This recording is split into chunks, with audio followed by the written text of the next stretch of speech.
नमस्कार दोस्तों, मैं आनंद शर्मा आप सभी का स्वागत करता हूं हमारे चैनल आनंद वे में।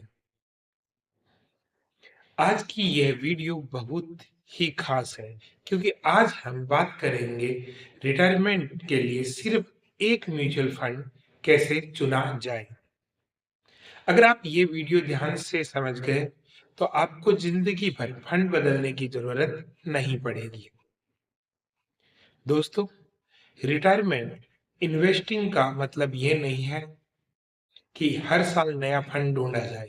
रिटायरमेंट इन्वेस्टिंग का मतलब है एक सही फैसला और उसे 30-40 साल तक निभाना। सबसे पहला सवाल, कोई भी फंड चुनने से पहले अपने आप से सिर्फ एक सवाल पूछिए, क्या मैं इसे बिना छुए 30 साल तक होल्ड कर सकता हूँ? अगर जवाब नहीं है तो वह रिटायरमेंट फंड नहीं है। Number one, broad small cap index. Retirement के लिए हमें चाहिए देश की ग्रोथ में हिस्सेदारी। स्मॉल कैप कंपनियां होती है आने वाले कल की लीडर, नई इंडस्ट्रीज, नई टेक्नोलॉजी, लेकिन हमें यह नहीं पता कौन सी कंपनी जीतने वाली है। इसलिए हमें चाहिए ब्रॉड स्मॉल कैप इंडेक्स जिसमें बहुत सारी कंपनियां हो, अलग अलग सेक्टर हो, सेक्टर फंड नहीं हो, थीम फंड नहीं हो, 20-25 स्टॉक वाला इंडेक्स नहीं हो। ये सब रिटायरमेंट के लिए खतरनाक है। नंबर दो, क्वालिटी फिल्टर। हर स्मॉल कैप कंपनी अच्छी नहीं होती। कुछ कंपनियां होती है घाटे में, कर्ज में, सिर्फ अफवाहों पर चलने वाली। इसलिए सही इंडेक्स वही है जो पहले ही क्वालिटी चेक करता हो। मुनाफा कमा रही कंपनियां, ठीक ठाक लिक्विडिटी, फाइनेंशियल स्टेबिलिटी, इससे फायदा क्या? पैसा डूबने का रिस्क कब, कंपाउंडिंग ज्यादा सुरक्षित। नंबर तीन, मार्केट के वेटेड इंडेक्स। अब बहुत जरूरी पॉइंट, इंडेक्स मार्केट के वेटेड होना चाहिए।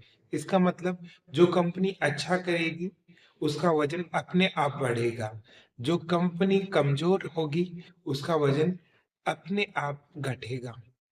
कोई दिमाग नहीं लगाना, कोई अनुमान नहीं, कोई भावनाएं नहीं।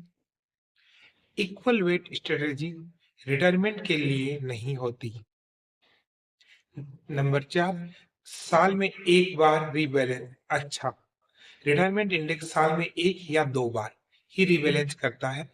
कमजोर कंपनियों को बाहर करता है और नई अच्छी कंपनियों को अंदर लाता है। बहुत ज्यादा बदलाव मतलब शोर, बहुत कम बदलाव मतलब जंग लगना। सालाना रीबैलेंस परफेक्ट बैलेंस है। नंबर पांच, लिक्विडिटी और लोन की सुविधा। रिटायरमेंट में सबसे बड़ी गलती होती है जरूरत के समय यूनिट बेच देना। इसलिए आपका इंडेक्स ऐसा होना चाहिए जिसे बैंक और एनबीएफसी पहचानते हो, जिस पर लोन अगेंस्ट म्यूचुअल फंड मिल सके। इससे यूनिट भी रहेगी और पैसा भी मिलेगा, कंपाउंडिंग भी चलती रहेगी। नंबर छह, सिंपल और ट्रांसपेरेंट नियम। अगर कोई इंडेक्स बहुत ज्यादा फॉर्मूले बताए, बहुत ज्यादा फैक्टर जोड़े, समझने में मुश्किल लगे, तो याद रखिए जो चीज समझ में नहीं आती वो रिटायरमेंट के लिए नहीं है। सिंपल इंडेक्स लॉन्ग टर्म में सबसे ताकतवर होता है। तो दोस्तों, आपका वन रिटायरमेंट इंडेक्स ऐसा होना चाहिए जो ब्रॉड स्मॉल कैप हो, क्वालिटी फिल्टर लगाए, मार्केट के वेटेड हो, सालाना रीबैलेंस करता हो, हाई लिक्विडिटी हो और बैंक फ्रेंडली हो। सिंपल नियम हो, अगर एक भी चीज मिस है तो फंड रिजेक्ट।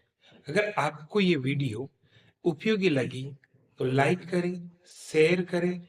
दोस्तों, याद रखिए, रिटायरमेंट वेल्थ स्मार्ट बनने से नहीं, शांत और डिसिप्लिन रहने से बनती है। एक इंडेक्स, एक एसआईपी और 30 साल का भरोसा, यही है वेल्थ लाइफ बैलेंस। अगर आपको ये वीडियो उपयोगी लगा हो तो चैनल को सब्सक्राइब करें, क्योंकि यहाँ हम सिर्फ पैसा नहीं, वेल्थ लाइफ बैलेंस बनाते हैं। धन्यवाद। और कमेंट में बताइए, क्या आप वन फंड रिटायरमेंट स्ट्रेटजी अपनाने वाले हैं? मिलते हैं अगली वीडियो में। जय